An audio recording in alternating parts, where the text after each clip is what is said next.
Good morning, everyone. We will be starting in 5 minutes.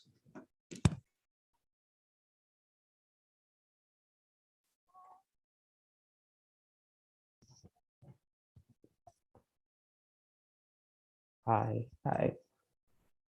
Oh God.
Good morning, everyone. Hi, I am Dhaval Kabra. And I'm Mihir Agarwal. Thank you for joining us in today's workshop on different fields of engineering. We've got some amazing speakers lined up, and we're sure you'll get a lot out of this session. We hope the session will be very engaging for you, and you will have a great time. Amalthea' is IIT Gandhinagar's very own and India's first student-run tech summit. And the Center of Creative Learning, which began in April 2017 by Professor Manish Jain, is a space that nurtures a scientific temper and inherent creativity in students and teachers alike. With support from the Gujarat government, Amalthea' and the Center for Creative Learning have organized Brainwiz, a nationwide quiz competition. It is designed so that students of classes 9 to 12 learn to apply the concepts they have learned in school.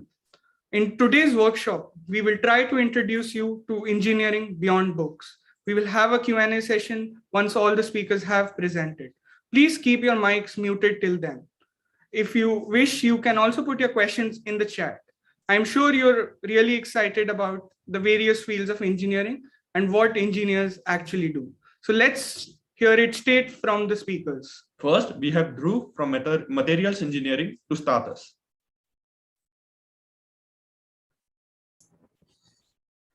Hi guys, my name is Dhruv Menon and I'm a senior undergraduate in the Department of Materials Engineering here at IIT Gandhinagar. And the lovely people who are hosting this event have asked me to give you an introduction to the world of materials. So when I talk about engineering, I'm sure all of you have heard of mechanical engineering, you've heard of electrical engineering, computer science engineering, civil engineering, and even chemical engineering. But very few of you would have actually heard of materials engineering. In fact, when I came to this college, even I didn't know what materials engineering is. And that is because this is a relatively new field of engineering. So let's get started. So could you please go to the next slide? Yeah. This is in the first slide.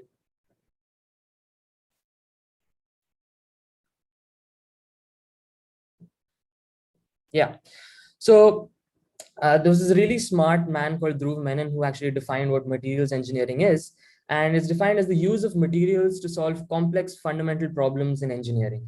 So I'd like to give you an example of what a materials engineer does. So we all know Elon Musk, and Elon Musk has a dream of colonizing Mars. So how is he planning to take us to Mars? Well, he's going to use rockets. Now, when it comes to a rocket, we know what a mechanical engineer will do. The mechanical engineer will look at the propulsion system of the rocket, the mechanics of how the rocket is going to be launched into space and how it is going to go into orbit and reach Mars. We know what an electrical engineer is going to do. The electrical engineer is going to look at the circuits inside the rocket. Can you please go to the previous slide? Yeah. So the electrical engineer is going to look at the circuits inside the rocket, the control system that is being used. We know what a chemical engineer is going to do. The fuel system in the rocket, that is going to be handled by the chemical engineer. How the rocket is going to be launched into space by burning fuel. But there is one really important aspect that is being ignored over here, and that is the materials being used here and the design of and optimization of the rocket. So if I want to launch people into space, I cannot just go to the market and buy whatever material that is available and make a rocket out of it. Because when I launch this rocket into space, the environment that the rocket is exposed to is very extreme. The speed that the rocket goes at is very, very high. And there's a lot of chance of impact and other accidents that are possible. And so as a materials engineer, the role is to make this rocket as safe as possible so that the people traveling inside it are safe from any sort of danger. And so this involves using a lot of simulations, using a lot of experiments. And so this is hours and hours of work that goes in to designing the materials that the rocket is made up of. And so that is an example of a role a materials engineer plays. So could you please go to the next slide? Yeah. So what is the scope of materials engineering? So materials engineering is actually very, very vast. So if you love physics, there's a lot of scope for you. If you love chemistry, there's a lot of scope for you. And even if you love biology, there's a lot of scope for you. So I'd just like to give you an introduction to some of the subparts of materials engineering. Please keep in mind that this is not all. There are tons and tons of subparts. These are just some that you might relate to because you are probably aware of them. So the first is electronic materials. So we all have phones, we all have laptops, right? And inside these laptops, you have these very tiny chips. Now, these chips aren't just ordinary chips. They are made of very special materials that have very remarkable properties. These properties could be high temperature superconductivity, right? And so the fabrication, design, and optimization of these chips are handled by a materials engineer. So if you're really good at building these electronic materials, you could be working at a company like Intel or Radeon. Another subset would be aerospace materials and automobile materials, right? So I'm pretty sure all of us would have either sat in a plane or a car.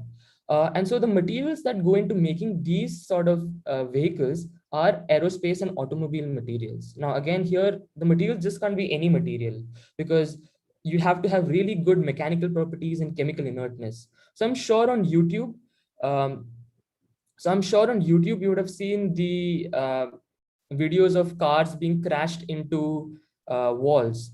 And so these are not just done for time pass, they're done so that we can test the materials that are built that are being used to build, whether they're safe or not.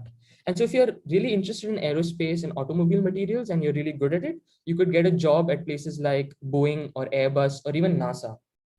Another subset is biomaterials, right? And so these are materials used in biomedical and biotherapeutic applications. So if you have old people at home, I'm sure you would have seen people with these hip implants, or if you or anyone of your friends would have accidentally broken their bones, the doctor would insert some stents into your hand or wherever you broke your hand so that the bone can regrow. And there again, since the material is going inside your body, we have to make sure that it is really, really safe so that it does not adversely affect us. Because if something goes wrong inside our body, there'll be serious injury or even death. And so the people who deal with materials like these that are go inside the body or interact with biological systems, they work in biomaterials. So if you're really good at biomaterials, you could land a job at a place like Pfizer or Moderna. I'm sure you would have heard of these. These are the companies that actually built the COVID-19 vaccine in the US and Europe. Could you please go to the next slide? Yeah. So now let's talk about the important things. How much can you actually earn as a materials engineer? Well, it turns out that an experienced materials engineer can actually earn quite a bit. But here there's a big catch. You see, materials engineering is actually a very broad field. But if you want to make money, you have to specialize in a very small area.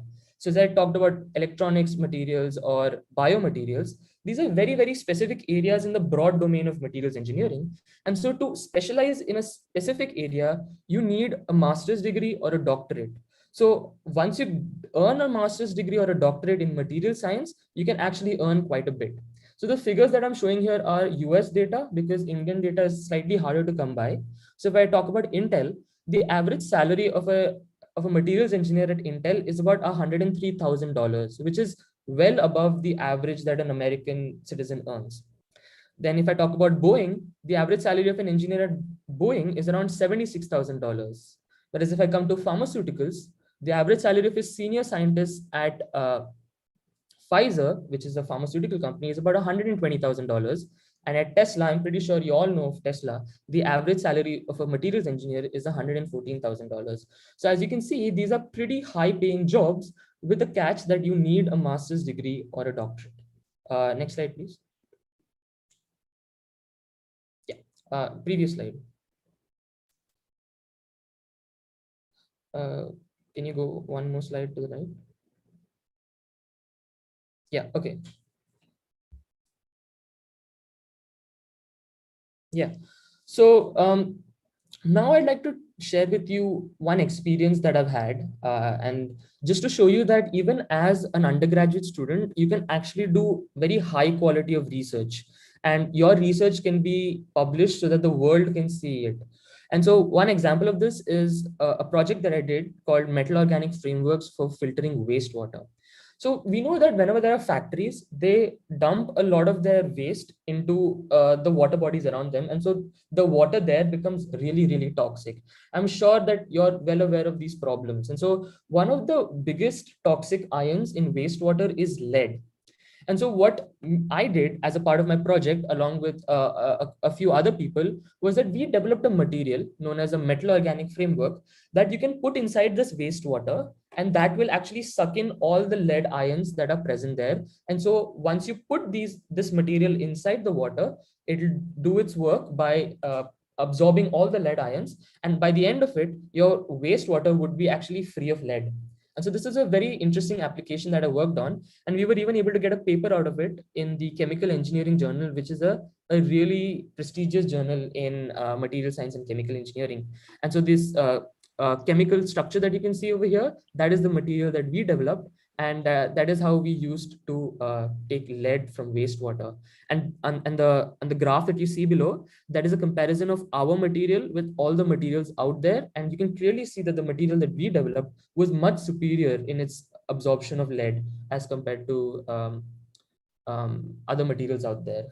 Next slide. Yeah, so that is all from my side. Thank you all for listening to me. Thank you so much, Dhruv, for your insights into material engineering.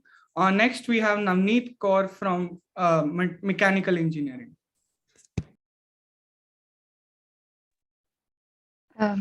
Yeah. So, hey everyone, this is Navneet Kaur. I'm a final year undergraduate student at IIT Gandhinagar in mechanical engineering. So, let's get into mechanical engineering and get a quick look into the metaverse. So, can you please move to the next slide? Yeah. So, mechanical engineering is one of the most exhaustive branches. Like reading textbooks is one thing, but implementing the knowledge is another. So, and mechanical engineering is all about implementation than about knowledge. So, you get the most out of the branch by taking up projects and learning how to actually use the textbook knowledge you have all mugged up. So, and project courses offer such a great opportunity to explore and help you decide what you actually like when it comes to the subdomains of mechanical engineering, be it fluids, mechanics, or solid mechanics, or even robotics. Labs and lab courses are presented every semester, and they'd be the most dreadful and the most memorable, but as well they require a lot of hard work and a few night outs, to be very frank, but they give you a insight into almost all of the subdomains of mechanical engineering. And if you think that you have done the high school projects and you have managed to get past the school solo without really working in a group, this won't happen here. Like teamwork is one of the most important traits that is required. You cannot go solo. Yeah. Next slide. Can you move to the next slide?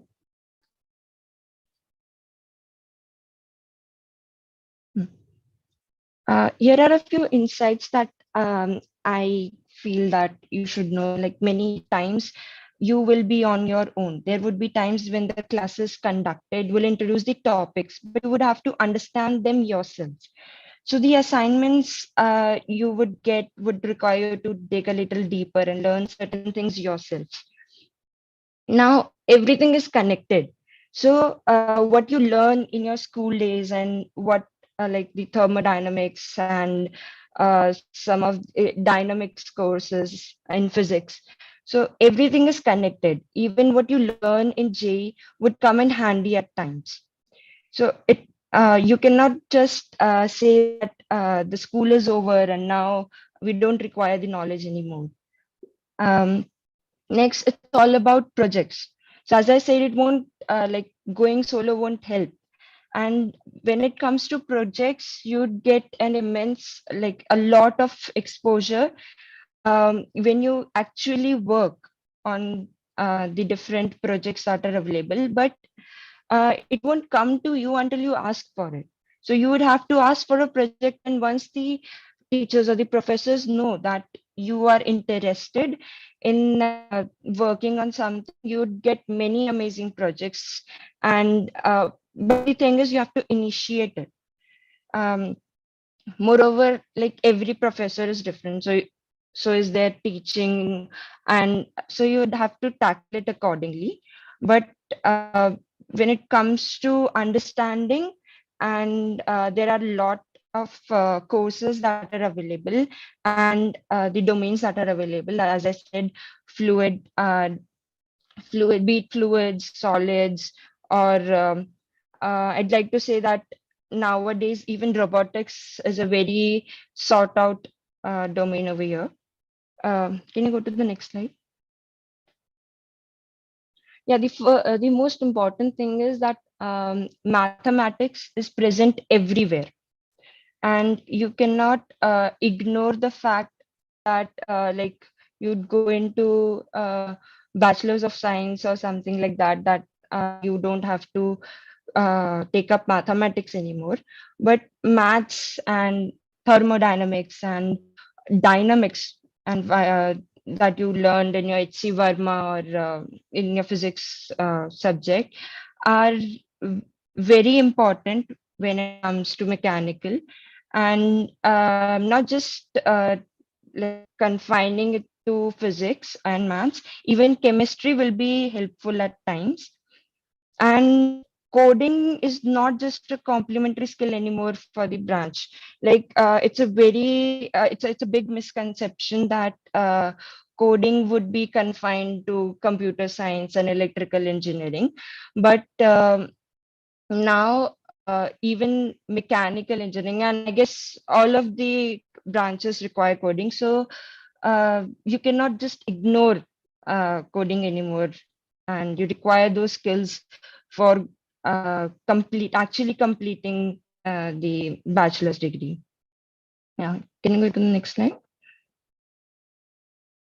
Yeah, so my experience here. So the second year is the most crucial point, and like it would be the deciding point in your BTech. As you all know, the first year would be the same for all the branches. You'd be studying the same subjects. But when it comes to second year, you actually get to know what are your interests. Like you might want to come into mechanical engineering, but when you start studying the different courses, you actually get to know there is a very, like, there are many topics and subtopics that can be pursued later on, and it just does not stop at the word mechanical. And it so second year is the point where you'll get to know all such topics, and you'll get to know what actually interests you in mechanical. uh, you'll forget the theory after some time, and it's okay, it happens. Like you cannot actually remember all the theory you had, but when it comes to hands-on, uh, they'd help you like keep in mind all the theory that you have learned. As I said, uh, like implementation is more important. So the theory that you have read, the theory that you have learned, and that would be coming in handy when it comes to the hands-on projects or the lab works that you do. Some courses would require hard work, while some would require smart work. This is actually like people think that you sit and study for so many hours, and uh, you'll get the grades. But there are some courses that require hard work, but there are some which require you to come up with shortcuts and better techniques to solve the questions, so that would require smart work. Some softwares are inevitable and should be on your tips. For example, I'd say Fusion 360. You when you come into like undergraduate in mechanical, you'd learn to make CAD designs. So there are some softwares that you'll have to learn and have to use, and and along with the softwares comes in the coding part, and say Python and MATLAB softwares are very important. Can you go to the next slide? Now let's come on to the opportunities that are present. Here at IIT Gandhinagar, I'd say SysIdea lab, the smart lab, and the human centered robotics lab are the, like, they provide the equipments and the knowledge that you need to complete the projects. And you can actually work on different robots that are available in the labs and learn how to control them. And like I myself working on robotics, so I could give you more insight on that.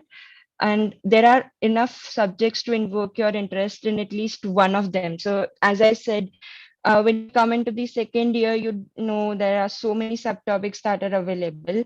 And I initially thought that I'll be completing my BTech mechanical, but now I'm doing a minors in robotics as well, because um, even I got to know about the robotics sector in the mechanical engineering in my second year.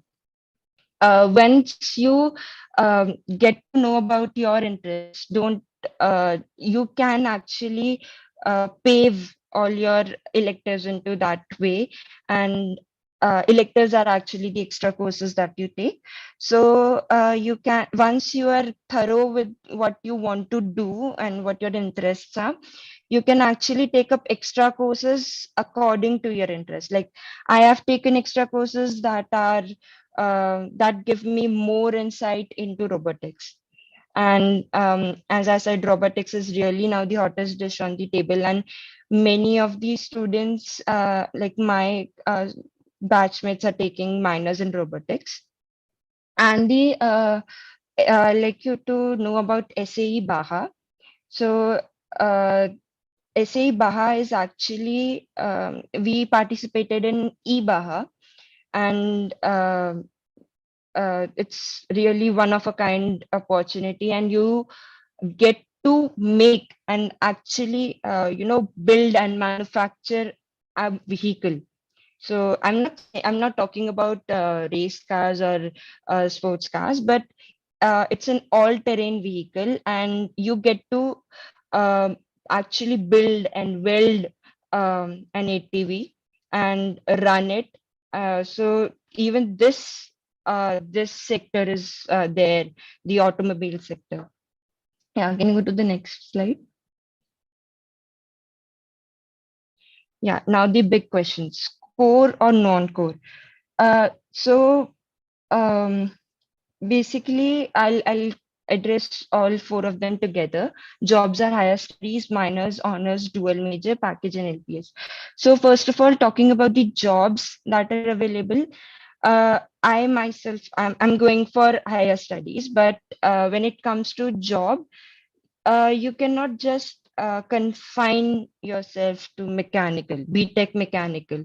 You require some um, extra, like, be it minors in computer science or electrical or robotics or management.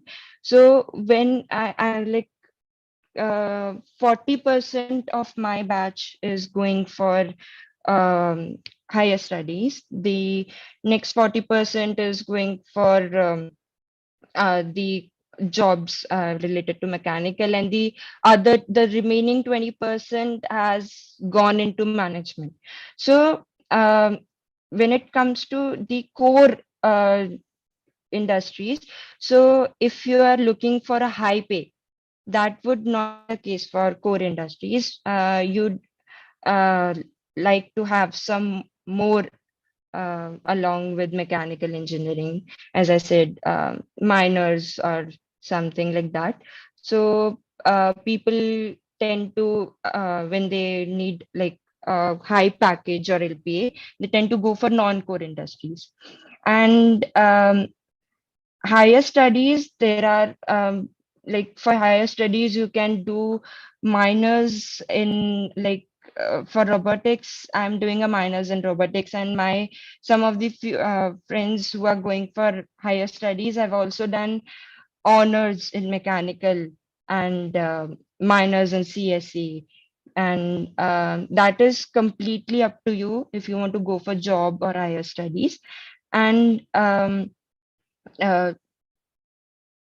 you as you go on into the undergrad, like into your final year, you'll be very sure about this, and you'd be able to decide whether you want to go for uh, higher studies or job. And when it comes to jobs, if the packages and the LPAs are more important, I'd say you'd like to go for the non-code jobs. Yeah. Next slide. Thank you.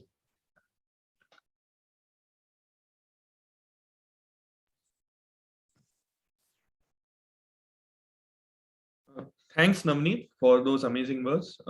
Personally, it has got me very excited for mechanical engineering.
Yeah, guys, can you hear me now? Yeah, you're audible. Yeah, thanks. Thanks, Navneet, for the presentation on mechanical engineering. I'm Bhavya Gupta, BTech fourth year chemical engineering student, and I will begin the presentation on chemical engineering, and then my friend will then follow. Next slide, please.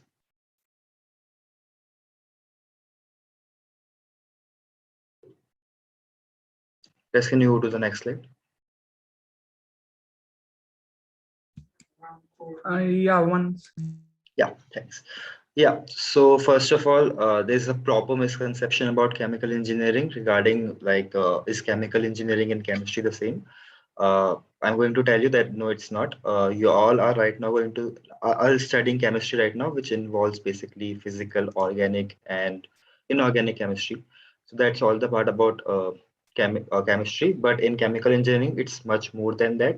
It's multidisciplinary, it's practical, and it applies engineering science to problems regarding various topics such as heat transfer, fluid dynamics, etc. So that's how chemical engineering is different from chemistry.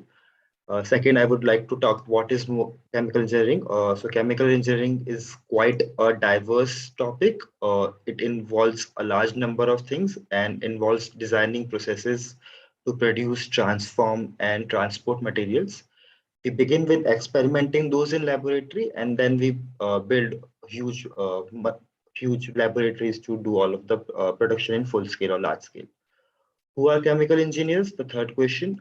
Basically, chemical engineers are those who develop and design chemical manufacturing processes. You are going to see chemical manufacturing processes in a lot of things, such as chemicals, fuel, drugs, food, and various other things.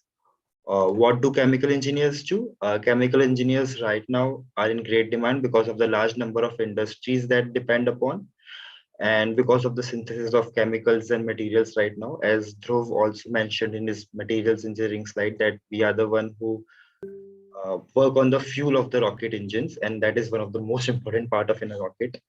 So yeah, these are various things that we work on. This is also related to the point five.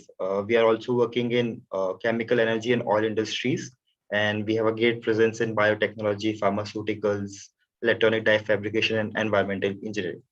What is the future scope of engineering? So I will tell you more about the things that we study in chemical engineering, and using that you can understand what is the future scope. Next slide. Yeah. So I will just brief you about the history of chemical engineering, what has been up to till chemical engineering right now. So before 1760s, there was only one process, which was batch process. So what do I mean by batch processes? We take all the raw materials, We dump it into a machine or a producer, and then batch-wise products come out. It's not a continuous process, it's a batch-wise process. In 1760s or after 1760s, when the first industrial revolution occurred, we started having continuous processing, which you can understand in terms of supply chain, that the raw materials continue to come and then we get products continuously. In 1882, we had the first official course being offered in the London Chemical Engineering. And in 1888, MIT started chemical engineering curriculum. So you can see what's the rich history of chemical engineering and how old chemical engineering is. Next slide. Yeah. So now I will go on to some of the key areas of work. Fuel processing. Yeah. So we all know how much we are working on fuels right now, or the scientific communities work on fuels right now. We want the fuels to be more cheap and highly efficient. So all of these things comes under the category of fuel processing. Second is creating cleaner energy. Everything is work. Every company is trying to go carbon neutral, net zero by 2050. We want to create a sustainable environment. All of this comes under creating clean energy, stretching natural resources. So as you all know, we have a limited amount of natural resources with us, and we are working on how to use it most efficiently. Large scale production, creating something in a lab and doing it for 7 billion population is completely a different thing. You require huge engineering expertise to do it. And that's why large scale production comes in this. Convenient and abundant food. Yeah, so the food production though has increased over the past couple of decades or past couple of centuries. We are still not able to provide food to everyone in the world. So being able to develop food processes which increase the quality, which increase the quantity in the limited amount of time we have, it's our main expertise of work. Nuclear energy again is one of the things that the world is currently working on. We are trying to produce as much cleaner nuclear energy as possible without having major incidents, and that's what we're trying to do. And health equipment and equipment like so pharmaceuticals, biomeds, these are also a part of chemical engineering. So yeah, that's why we are working on improving improving life and health. Next slide. Yeah, Tanmay, can you take it now? Thank you for the introduction. So, as described by Bhavya, there are a lot of career options for a chemical engineer.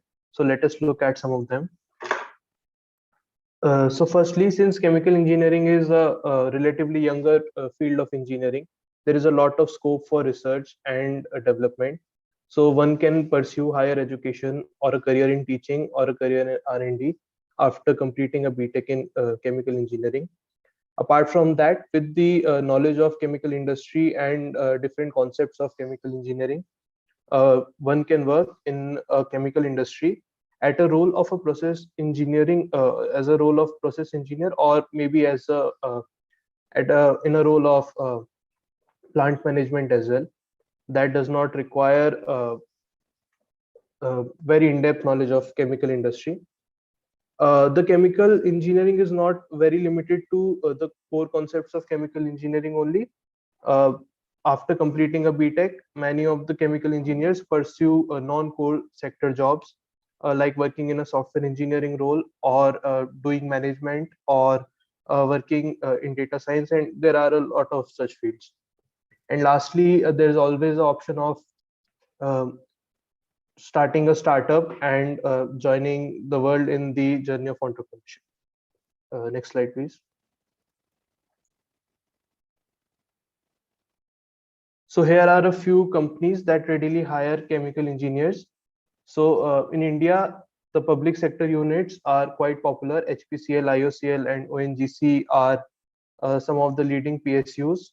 When we come to petroleum, as Bhavya talked about the fuel production part, so Schlumberger is quite one of the largest companies at a global level. And there are industries that produce chemical raw material for other industries like Reliance Industries or Mitsubishi Chemicals. And paints and adhesives are two quite popular sub parts of these chemical industries, which have a huge demand in market. So yeah, Asian Paints and Pidilite are one of the top leaders. Next slide, please.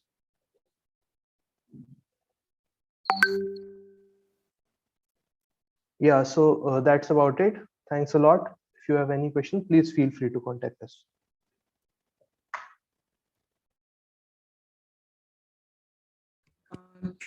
Thank you so much, Bhavya and Tanmay, for your insights into chemical engineering. Next, we have Yashi Gaur from civil engineering. Hello everyone, am I audible? Yeah, you are audible. Okay, so my name is Yashi and I am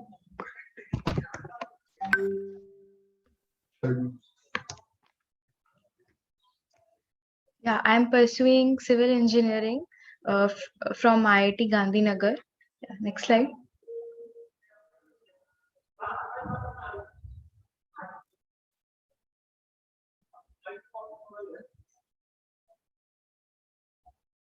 Yeah, so civil engineering is the oldest branch of engineering. And if you will look around, you will see that in almost everything, civil engineering is applied. So if be it buildings and structures, infrastructure, cultures, like architecture, environment, and there is a lot of future without limit. Like the emerging field is sustainability, in which civil engineering is being applied. Next slide. Yeah, so there are several branches of engineering.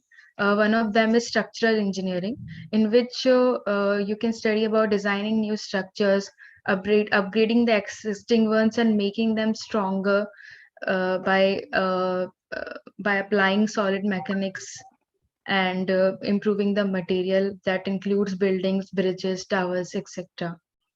Next slide. The other is transportation engineering. So like in this, you can explore more about the risk assessment of the foundation, the highway, and the design foundations, also the engineering behavior of earth materials and infrastructure of how the roads and highway should be built. Next slide. Next slide.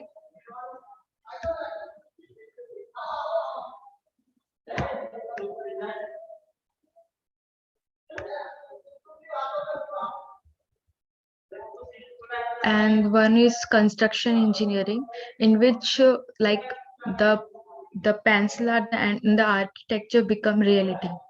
So like you in this you will one there is one course on concrete design structure that is all about designing buildings, picking out the materials, financial planning of everything, the construction work in the site, and the contracts, labor coordination. Also the cost estimating and scheduling is also one of the major part in this.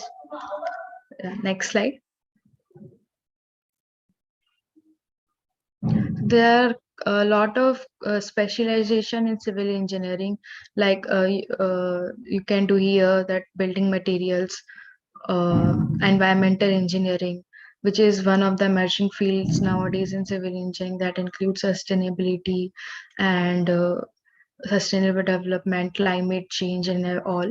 Architecture and town planning, hydraulics, water resource and irrigation engineering. It also has a very wide scope, which if you are also interested in coding and machine learning, you can apply these tools in to make some of the applications real. And the other is surveying.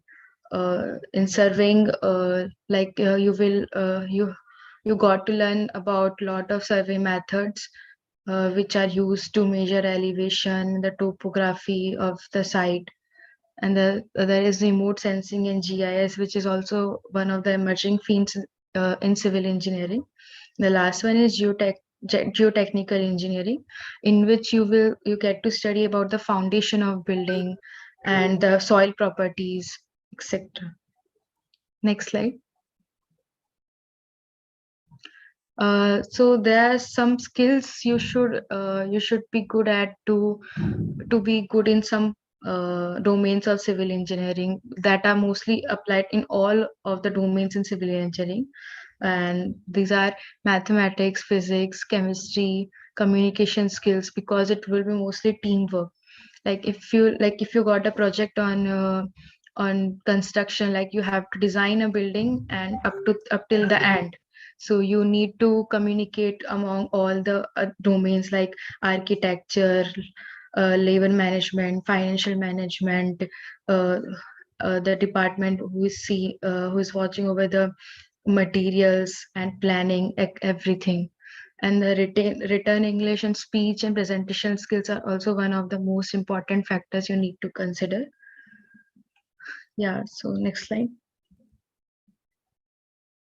Yeah, there are several like career options in civil engineering in core and non-core sector both. In core sector, you can either opt for a job in companies like L&T, JK Lakshmi, and Hilti Internationals, and many others. But like just after the BTech, like students, undergrad students don't have much chance of grabbing a high package in these private sectors in civil engineering core department. But like you can always opt, if you're interested in civil engineering or a particular domain intrigue you, then you can opt for higher studies. After higher studies you can go in research or like start your own company, anything. Also there is most of the students, especially in 9 to 12, are have an image of civil engineering, like they are wearing yellow hats and just always on the construction sites, but it's not like that at all. The civil engineering is a very vast field. And yeah, so you can always opt for management. There is a course called construction technology and management. Like if you get interested in that course and you will see that you are interested in these fields, then you can explore other management courses and opt a career in management. Yeah, that's it. Next slide. Thank you. Thanks, Yashi, for that great presentation. Next, we have Praveen and Shruti from electrical engineering. Excuse me. Yeah. Yeah, like when is the questioning session? Like when can we After ask? all the speakers have done, we have electrical engineering now, then we have computer science and engineering. Afterwards, there will be a question answer session. Yeah, fine. Thank you. Thank you. Okay, so am I audible? Yeah, you're audible. So I'm Shruti. I'm a senior undergraduate here in electrical engineering. And let's discuss a bit about electrical and electronics engineering now. So as Yashi just said, like people have this perception about civil engineers that do a specific kind of job. So with electrical engineers also, the thing is like quite a bit same. Like people usually think that we work with circuits and wires, but that is not true anymore. So let's change that perspective and take the example of a car to explain what electrical engineers actually do. So yeah, so we will take this idea of designing a self-driven car and then see how different electrical engineers will see this problem and how they will go on solving it. So can you move to the next slide? Yeah. So let's say you are an automotive engineer. So you will be concerned with designing the motors and control systems with them. But if you are a power engineer, can you go to the next slide? Okay, so so if you are a power engineer, then you will be more concerned about how the power source for the car is like what is the power source for the car and how you can make it more efficient, and what you can do with the batteries, how you can store the power and transmit it. So these are just two factors. Shruti, sorry to interrupt. If you could increase the volume, it's not audible. Okay.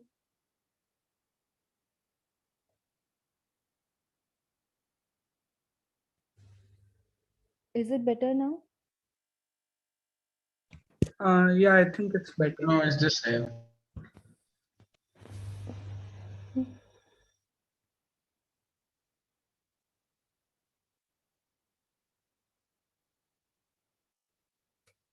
Hello? Yeah, it's better now. Okay. So let's get back to what I was discussing. So as I mentioned, these two fields, so you can see the difference in the kind of job which you'll be doing in these two subdomains of electrical engineering, and there are a lot more. So if we go to the next one, if you are an instrumentation engineer, so then you will definitely need to like ensure that the systems which you are designing are like they are safe in all cases and nothing goes wrong in any of them. The control engineer does similar kind of work, and they basically design the system where the machine interacts with the surrounding. The control engineers, so they work with the sensors, like integrating sensors and other actuators, like basically taking the data from outside world and deciding what to do with it, and how to go on taking the decision and enabling the machine to do it itself without any human interaction. Also, this data which is coming from the sensor, you need to process this data, so that is done on the chip which VLSI engineers design. So yeah, these are only a few of these sectors, and Praveen will be discussing the rest of them. Well, okay, so we have seen the brains and the bronze of the car, which is our chips and how the motors are built. So now let's talk about how to make it more human. So we know that modern cars like the Tesla Model 3 have assistants where you can even talk to the car and using voice commands, right? So has anyone faced this problem where you talk to a Google Assistant and it says it doesn't hear you? Anyone at all? You can put it in the chat or maybe raise your hand.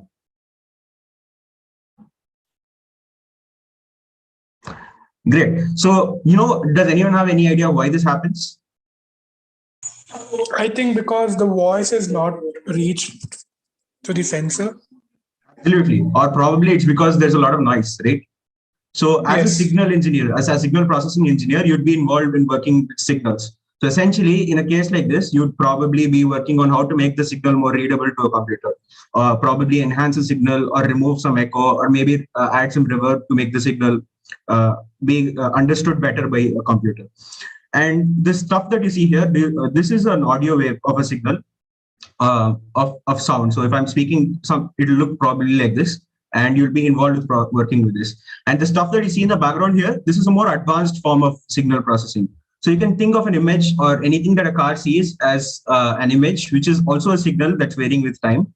And as a signal processing engineer, at a high level, you'd probably be involved with processing these images to make sense of what's going on in the images.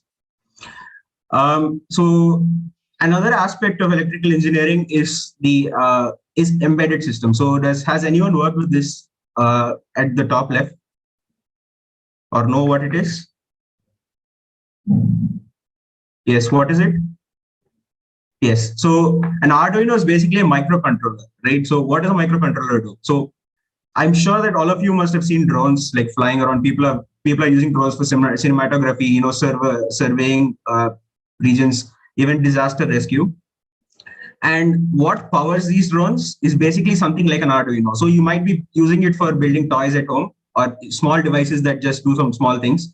But these actually form the crux of much bigger systems. So for example, this tablet that you see, it probably has a microcontroller inside it.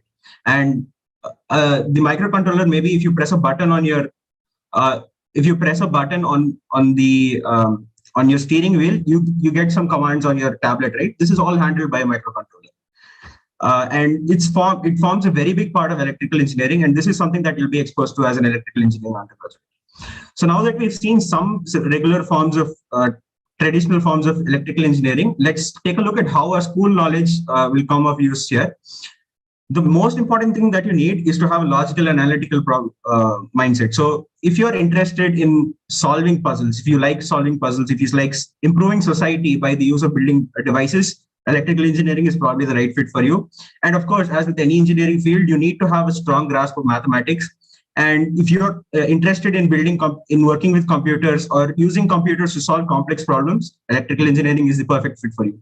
A very satisfying thing about electrical engineering is the fact that unlike computer science, where you just see some program running on a computer, you'll be able to see your things actually working in real life. So imagine that you built a robot and it's actually doing something useful to society. It gives a kind of joy that no other field will give you. All right. So what about what are your job prospects after your bachelor's?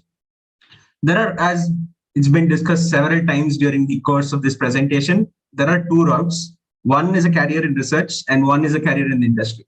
So in research, what you'll be doing is actually working at the forefront of human knowledge. You'd be doing something that no one in the world has ever done before. So for example, Newton and Einstein have made like groundbreaking, have changed the way we live our lives. So you'll probably be doing something that they don't even understand at this point. Well, that's partly because humanity has progressed to that stage, but research is all about that. And to do that, you probably need a PhD degree. So it should take an additional 5 years investment after your bachelor's. And it has a very flexible lifestyle, and you'd be working on very interdisciplinary problems ranging from computer science to probably even electrical applications of electrical engineering to something like water management or something.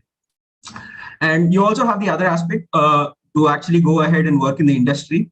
And this is also extremely good because you will be working on building the consumer devices of tomorrow.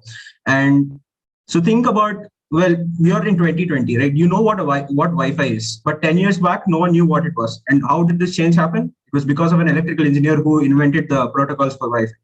So this electrical engineering has had a huge impact on our lives, and it will continue to do so for the rest of humanity's existence. So now we have taken a look at conventional topics. Now I want to talk to you about very trending topics in electrical engineering that are up and coming fields. So anyone has any idea what this is?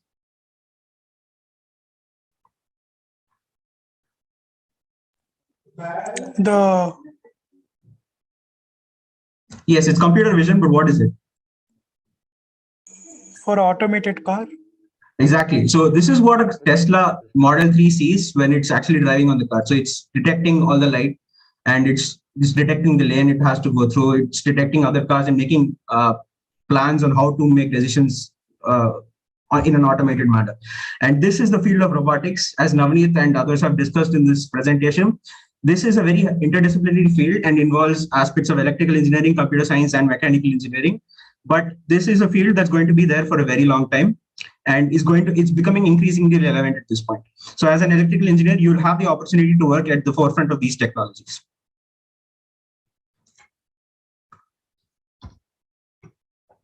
Okay.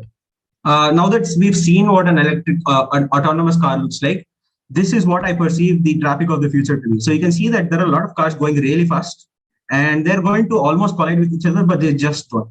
And this is possible because of something that is called communication. So what if the autonomous cars can communicate with each other and make sure that even if they're going at really high speeds, so maybe 100 kilometers per hour, they still can go really close to each other and never collide.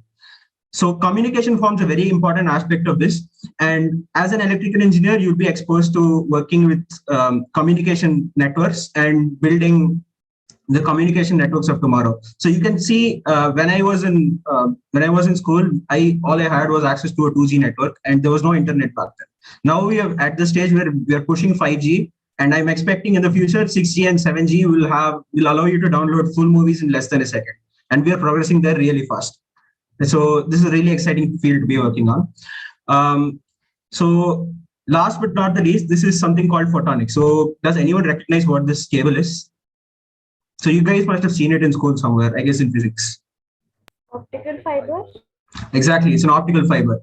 So what happens in an optical fiber is, if you send light in on one end, it will come out the other end, even if the wire is bent a lot.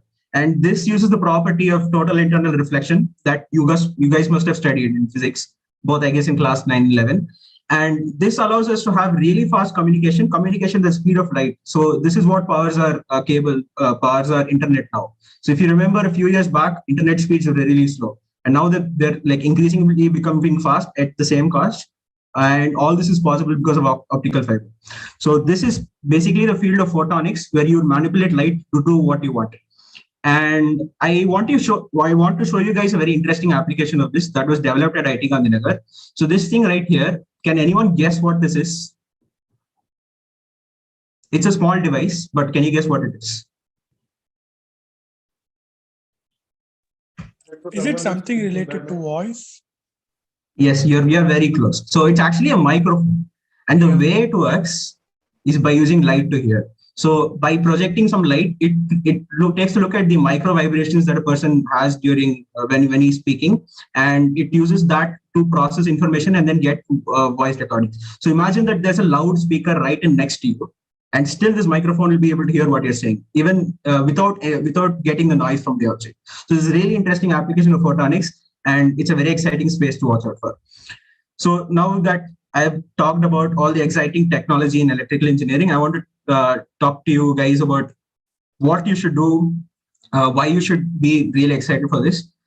As I've said before, this is going to be relevant for as long as humanity exists. We have progressed from a place where we didn't know what electricity was, and now we can't live without it. So it's expected to continue. And if we don't work with electricity, we'll find some other alternative where some replacement for electrical engineering, where all the concepts of an electrical engineering will be applicable. And this field is extremely interdisciplinary, and you will use this field to work on several problems that are faced by society at this point. And of course, you guys know that IoT devices are everywhere. We are putting microcontrollers and everything, and we are connecting it to a common interface. So we are having smart fans, smart like slides where you can switch them on and off with your phone. And this is just going to get more widespread. And of course, in India, the semiconductor industry is going to absolutely boom, because India is having a great push towards building more, like creating their own indigenous manufacturing for indigenous design and manufacturing for chips. So the job opportunities in this field is going to grow exponentially in the coming years. Thank you so much. This is Praveen, and signing out.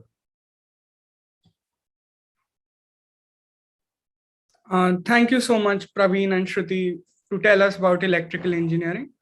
Next, we have Dishank and Pushkar for computer science and engineering. Hi, good morning, everyone. Am I audible? Yeah, you're audible.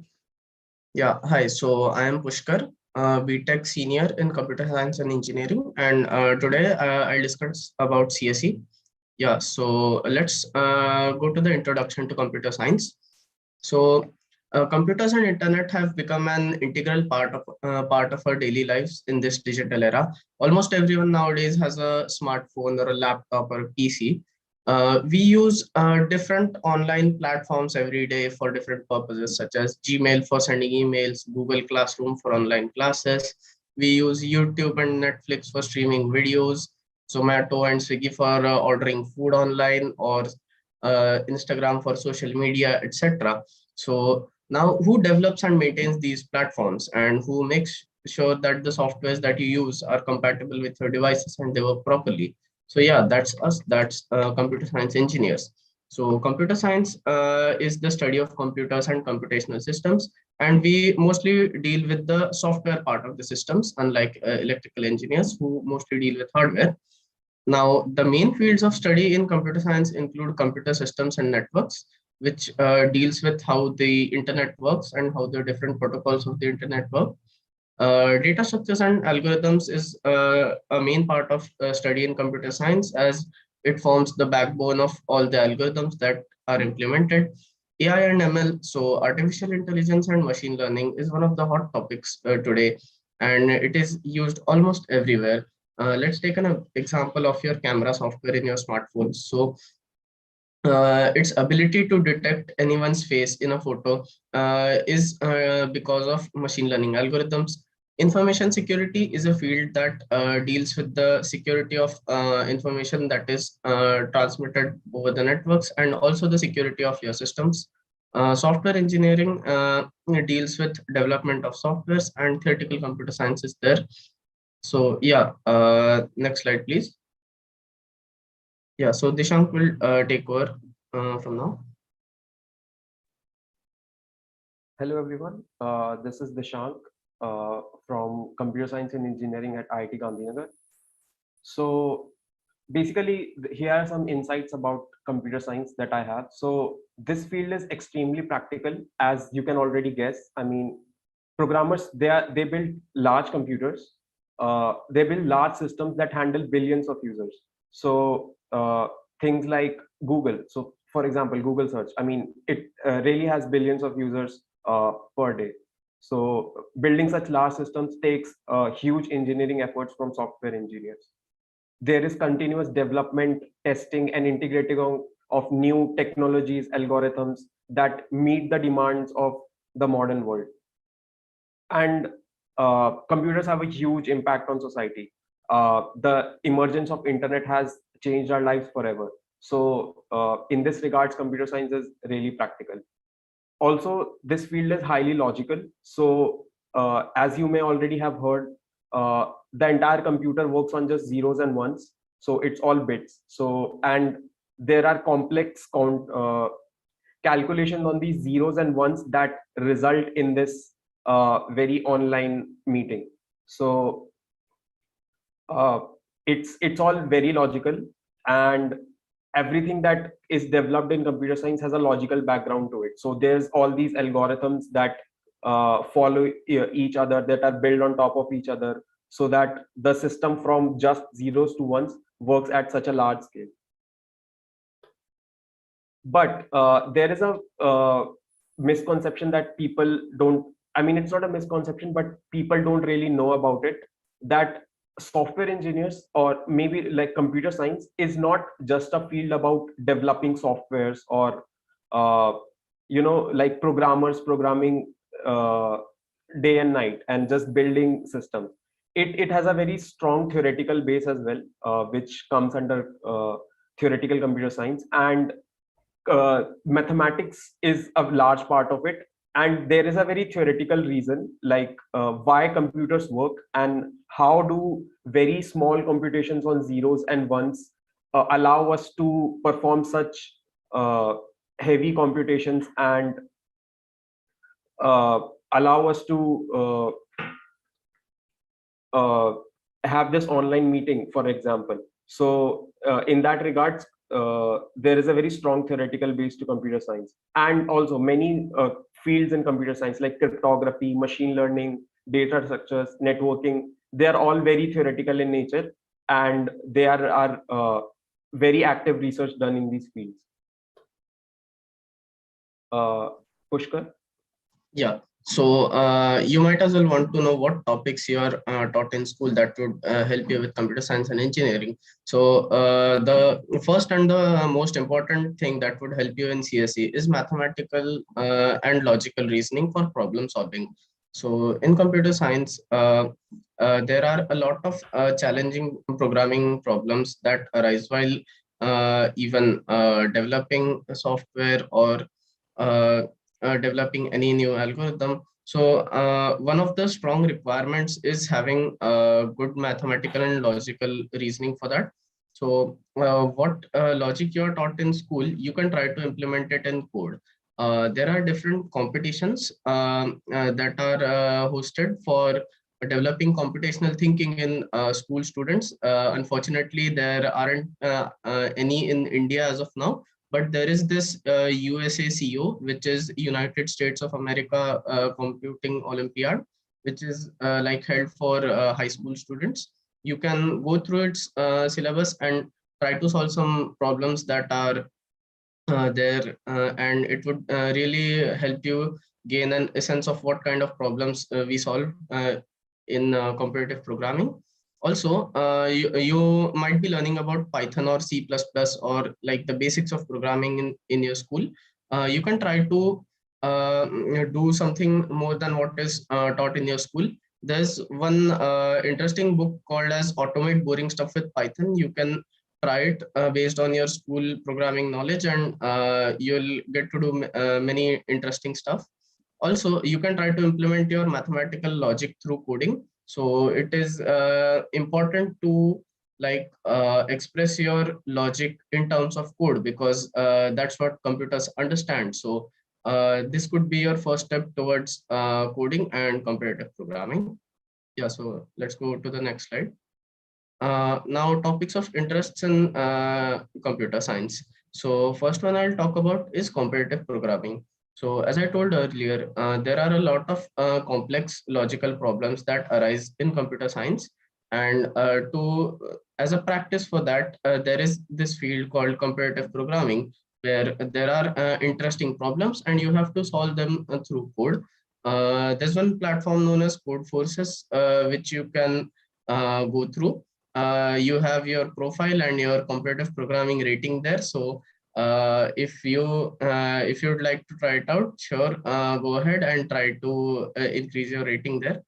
Another field of interest is machine learning. Now, machine learning is used in almost everywhere. So as Praveen talked about self-driving cars, there's this voice assistants and everything. There are recommendation algorithms, like suppose your Zomato or Swiggy gives you recommendation about your foods that you like. So how does it know what kind of food you prefer? So that's machine learning. So you can also explore about machine learning as well. Over to Dishank. So I'll talk about something called ethical hacking. So you must have heard in movies and seen all these hackers sort of that just broke into systems, and well, that's not how it works in the real life, but it's not that far also. So what you do in ethical hacking is you sort of have systems and there are security flaws in it, which are very complicated to track. So you sort of understand what the system is doing, what you can do to take undue advantage of it, and you have to prevent it. So ethical in the word is most important there, that you have to find these vulnerabilities and protect the system against them. So that is the whole space around ethical hacking. Then there's also web development, which is essentially building the softwares. So as Pushkar earlier said, Swiggy, Zomato, all of these platforms, they are essentially platforms that are built using software technologies. So building them, scaling them, thinking about the design, how will you write the code, all of that is sort of under web development.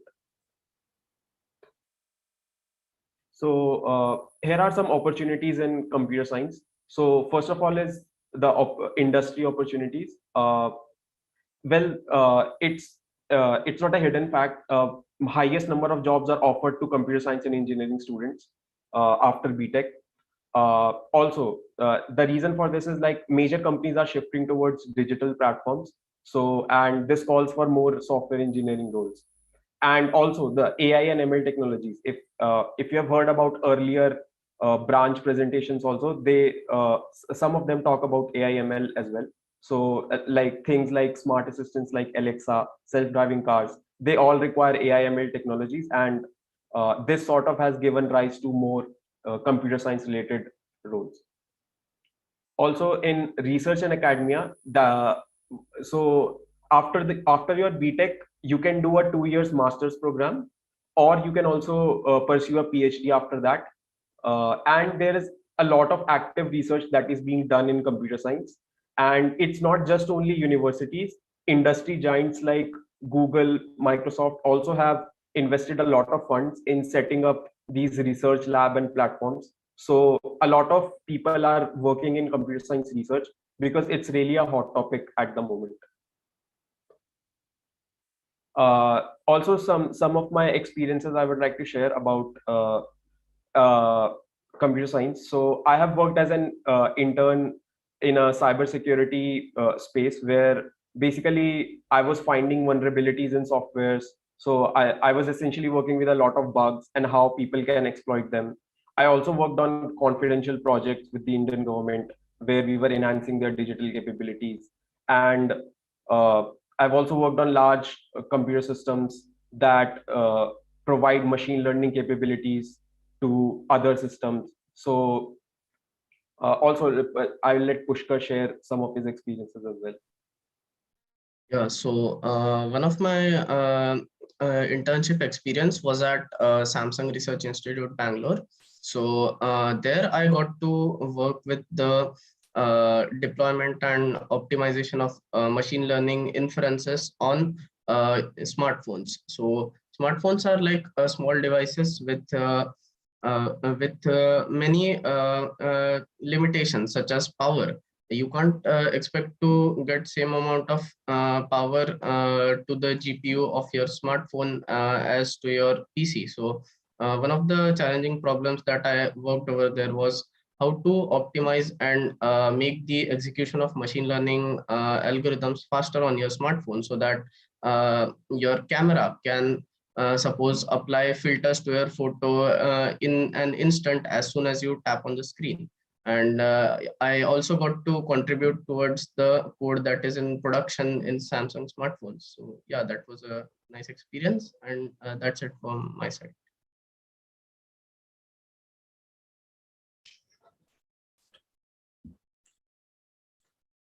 Thank you, Dishang and Pushkar, for those insightful words.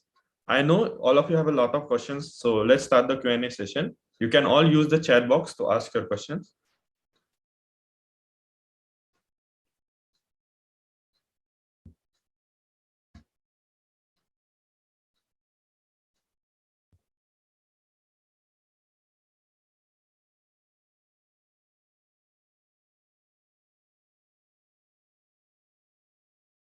The first question is from Pratham.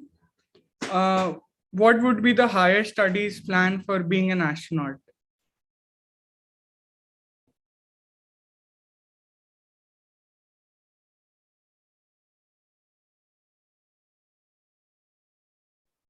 Anyone from the panel would like to answer this? Basically, aerospace engineering. I think astronauts can be of several different types, because there are a lot of requirements when you get sent to a space station. And so people from aerospace engineering, they look at some aspects, and so they are invited to be astronauts. Then even people with medical backgrounds can become an astronaut, because if there are some health emergencies in space. And so there are a variety of options that you can take. For example, electrical engineers would be required there, even materials engineers would be required there. So but they do expect you to have a lot of theoretical knowledge, and so you need to have a doctorate or a master's even to be considered to be an astronaut. Thank you so much. The next question is from Shaurya. Which field has the highest craze nowadays?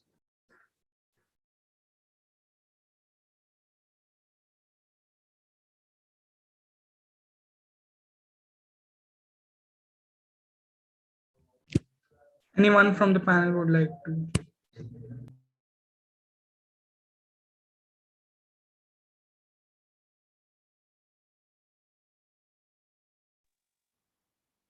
It's difficult to define craze, but I would argue computer science.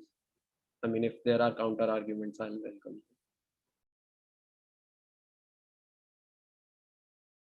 welcome. So can I ask the person who asked this, what do you mean by craze exactly?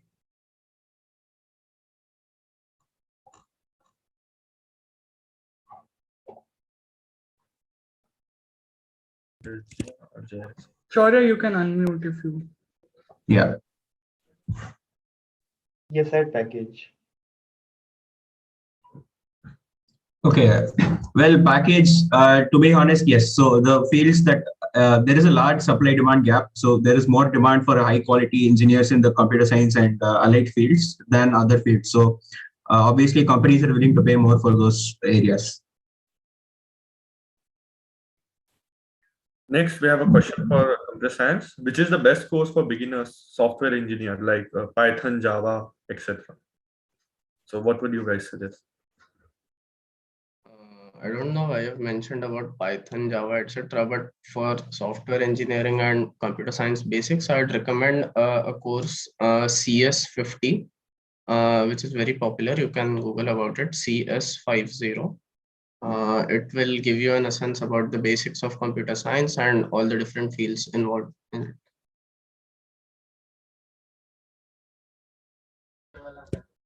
Thank you.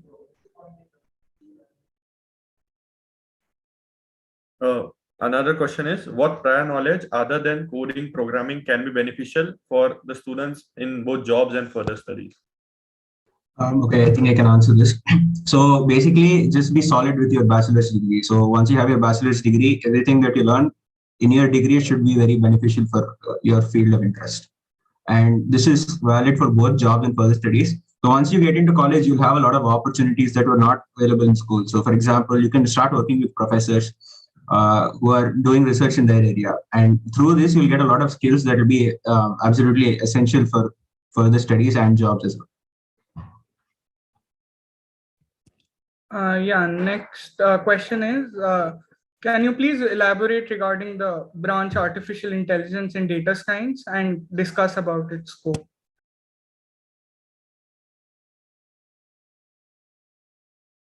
Anyone from the computer science?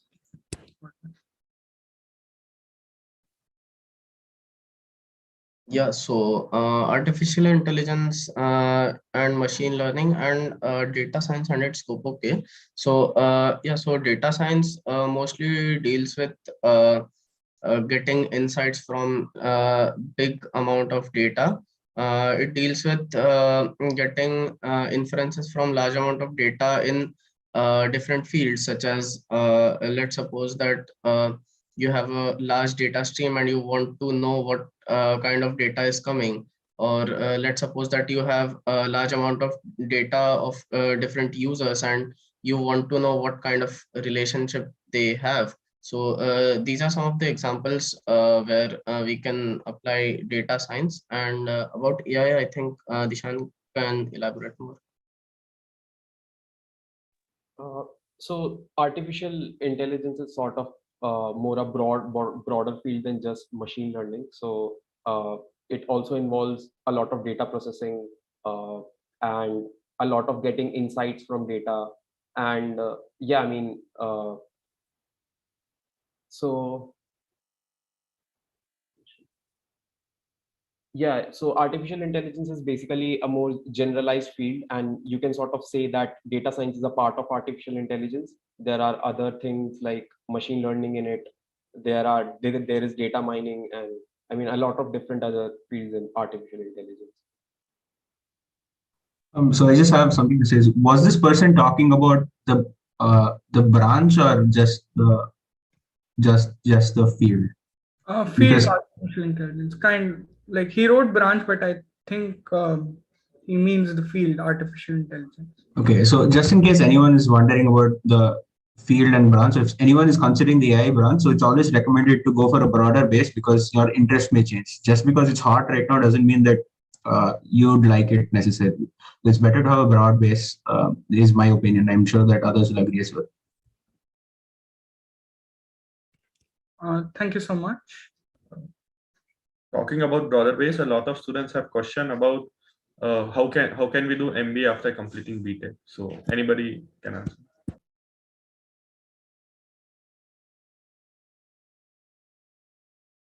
Yeah, I'll take this up. So many students, they do go for MBA. It's pretty easy because in MBA when you give GAT, there are three fields. There is verbal, there's quant, and there's DILR. So engineers, they're traditionally good in quant and DILR, which is logical reasoning. So yeah, if you do engineering for 2 years and 3 years, and if you decide that's not for you, you also have various options like non-core, and MBA is one of them. Thank you so much. Next question is, what would we study to become a civil engineer? Okay, I will take this. Like if you're talking about studying in high school, then I would say just focus on improving your mathematics and physics, because that will be used in civil engineering courses a lot. And in college, just focus on the courses for first 2 years, and then you will get to know that which domain intrigues you the most. Then you can consult professors and take project courses on the same, and do some other online courses in that particular domain. Yeah. Thank you so much. Next question is for electrical. What is the scope of electronics and communication engineering these days? Yeah, so as I said, it's actually a very important field, and it's not only applicable for communication within Earth. There are exciting applications in aerospace as well. So imagine that you want to talk with someone, a satellite that's million kilometers away. So how do you do that? You need some good, robust electronic systems, right? So there are not only applications within electronics and communication for like establishing communication systems like 5G, 6G, and so on. You also have things like aerospace. So this will be very important as well. So you can consider it as a good option. Thank you so much. The next question is, what exactly is mechatronics? Yeah, so I think I can take this because I've been working in this field. So mechatronics is basically a combination of mechanical and engineering. So it's very closely allied to robotics. And the way you think about this is to so imagine that you have a robot, right? So you'd be involved in designing a particular machine, and you'll also be involved in designing the electronics that control that particular machine. So you can imagine, so suppose you have, let's say, a robotic arm. So you want that arm to move from left to right. You'd be involved in designing the arm, and you'll also be involved in making the electronics that allow the arm to move from left to right. So something like that. Thank you so much. The next question is, what would we study to become a chemical engineer? Yeah, I'll take this up. So in chemical engineering, first of all, in on the engineering field, you need maths. So maths is the one thing that you're going to study. Another thing that you are probably aware of is thermodynamics. So you're going to study thermodynamics in depth. Heat transfer is one of the most important and currently in demand topic of chemical engineering because of all the things associated with the fuel development and all. So these are the three things. Another thing is of process design. So as I mentioned in my slides, that chemical engineers, they build large factories after developing stuff in the chemical laboratories. So designing those processes for huge factories is one of the biggest challenge, and that's the one thing you want to work on. Thank you so much. Next question is, could you share some more information about aeronautical engineering? You can answer this.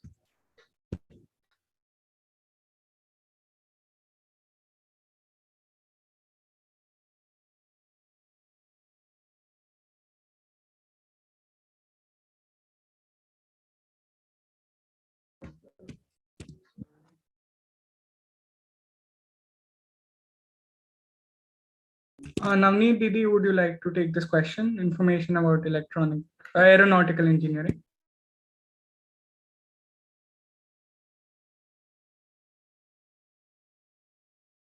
Yeah, I'm sorry, I just couldn't unmute my mic.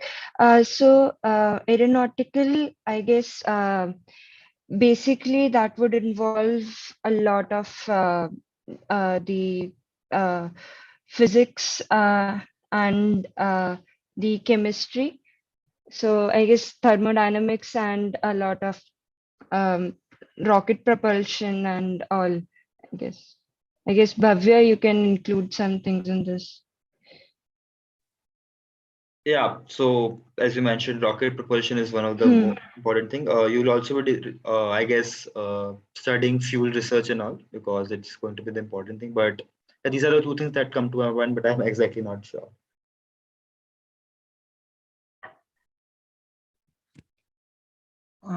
Thank you so much. Due to shortage of time, we'll take the last 5 questions. The next question is, which field has pure applications of physics and mathematics? Anyone from the panel could please. So electrical engineering to an extent. So as I mentioned, there's this field of photonics, which is heavily dependent on photonics and communications as well. So photonics is heavily dependent on using physical principles to develop better devices. So there'll be a lot of physics, and it's almost completely physics. So for example, you must, if I'm assuming that you're in 12th standard or something, so you must have read about wave particle duality of light, and you'll be exploiting this a lot when you're working in the field of photonics. And at the moment, there are not many opportunities in the industry for specifically to the field of photonics, but it's a very up and coming field. So there are a lot of opportunities in research. Yeah, and I'd like to add.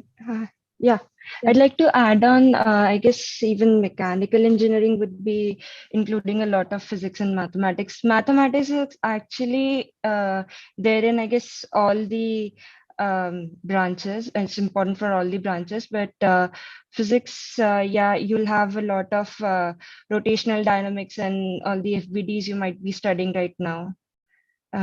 So that's the dynamics and the mechanics, even the kinematics that you're learning right now. Yeah, Shruti, you can go on. Yeah, so I was just saying that even in the electrical engineering, like we mentioned Arduino and all sorts of devices.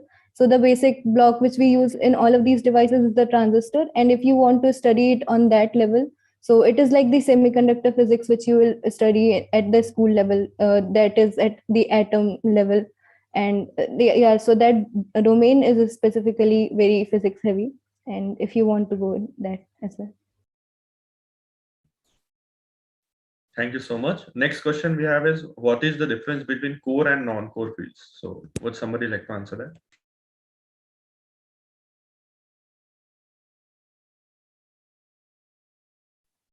Yeah, so basically core is whatever you are studying in your field of engineering, and if you don't work in that field of engineering, that's non-core.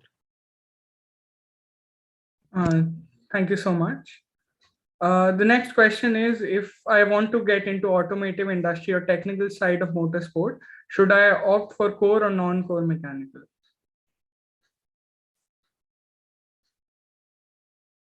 Can you repeat the question?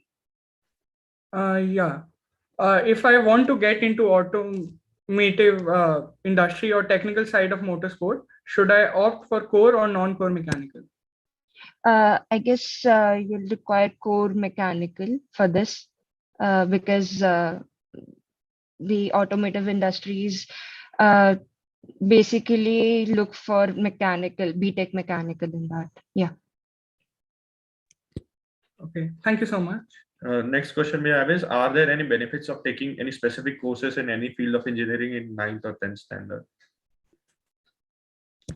The question specifically asks for benefits of taking fine arts in class 10th. So, Can you please repeat the question? Are there any uses or benefits of taking fine arts in 10th in any field of engineering? So finance is not directly correlated to any field of engineering, but those guys who are doing research, I guess money or cost making would be an essential part of whatever you are developing, I guess. Praveen, maybe you can elaborate on this. Yeah, I mean, as you said, I don't think there's any direct correlation, but if you are thinking of going for a business afterwards, but I mean, I think 9th and 10th is too early to start thinking about this. You gather more information once you actually start doing a bachelor's degree. Thank you so much. Another question we have is, I'm interested in electrical engineering, but afraid of getting less job opportunities. What should I do? So electrical engineering is like evergreen branch, and I don't think it will have less number of job opportunities. Only thing is that between the private companies or government jobs, that is the only thing, because currently the cutting edge research and like the developing fields, we are not having that much jobs in the Indian government sector, but then private companies are always there, and you will have ample job opportunities in this branch. We're taking the last question. Which branches one should select for working in ISRO or DRDO? Also, what should be given more priority, college or branch? So I think for ISRO, you can actually choose any branch of your interest. They hire people from everything. You need material science, chemical, mechanical, electrical, and computer science. So anything should be fine from that.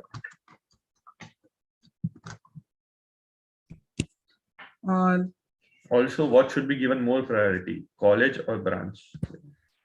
In my opinion, I guess branch should be given more priority because, like, if you are interested in something, then anyway you will study about it and do something good in that domain. College matters in many ways, but branch should be given priority. They are, like, it's my opinion. I'm not sure. Yeah, I agree with Yashi, and it's very personal to a very large opinion, to a very large extent. But I think a safe way to go about this is to have a compromise between your branch and branch in college. So for example, you should not only take a look at what the branch is like on a superficial level, you should take a look at what the flexibility is and how much flexibility a particular course gives you. So for example, I'll give you an example of IIT Gandhinagar. So not only can you join, so suppose you join in as a major in material science and you're interested in, let's say, electrical engineering. So what you can do is you can even, apart from the branch change option that's there in most institutes, you can even pursue dual major. So you, at the end of your 4 or 5 years, you will be engineer in both material science and electrical engineering. So you should look at like these kind of options and try to find where if there is a sweet spot. That's what I would say.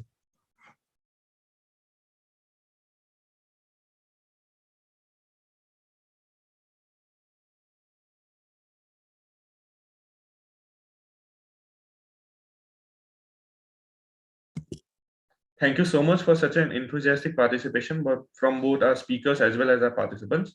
Unfortunately, due to time shortage, we have to cut the questions off, but we will be sharing your link and you can ask the questions to us through that link and we will be sharing them with the panelists and they can reply to you. Also, the meeting recording is being live streamed on Amalthea's official YouTube channel. If you want to check out any part of the meeting, you can do so. Also, the link to that YouTube channel and the video will be mailed to you. And the quiz? Also, the details about the quiz will be tomorrow. And we hope to all see you all there. Tomorrow at what time? It's at 4 p.m. and we'll mail you the details in due time.